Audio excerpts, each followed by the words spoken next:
കൊളംബസിന് 5 നൂറ്റാണ്ട് മുമ്പ് നോർത്ത് അമേരിക്കയിലെത്തിയ യൂറോപ്യൻസാണ് വൈക്കിങ്സ്. 10-ാം നൂറ്റാണ്ടിനടുത്ത് ഡെൻമാർക്ക്, നോർവേ, സ്വീഡൻ പോലുള്ള സ്കാൻഡിനേവിയൻ രാജ്യങ്ങളിൽ നിന്ന് വന്ന പോരാളികളെന്ന് വേണമെങ്കിൽ പറയാവുന്നവരാണ് വൈക്കിങ്സ്. ഇവരുടെ കടലിലെ നാവിഗേഷൻ സ്കിൽസും യുദ്ധവൈര്യവും ഒക്കെ വളരെ പ്രശസ്തമാണ്. കയ്യിലുള്ള ഇരുമ്പ്, തേൻ, ആംബർ, വാൾറസ് എന്ന ജീവിയുടെ കൊമ്പ് തൊട്ട് അടിമകളെ വരെ കച്ചവടം ചെയ്ത് തിരിച്ച് പണവും സ്പൈസും വൈനും പട്ടും ഒക്കെ വാങ്ങാനാണ് ഇവർ സഞ്ചാരങ്ങൾ തുടങ്ങിയത്. എങ്കിലും പല സ്ഥലങ്ങളിലും പോയി റെയ്ഡുകൾ നടത്തുന്നവരാണ് ഇവർ കുപ്രസിദ്ധരായത്, അതായത് കൊള്ള.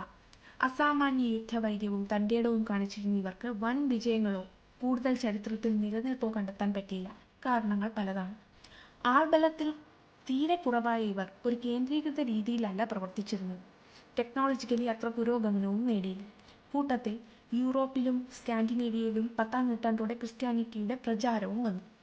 അങ്ങനെ യൂറോപ്പിൽ ഇവർക്ക് ശക്തമായ പ്രതിരോധം നേരിട്ടു. നോർത്ത് അമേരിക്കയിൽ വേറൊരു രീതിയിൽ.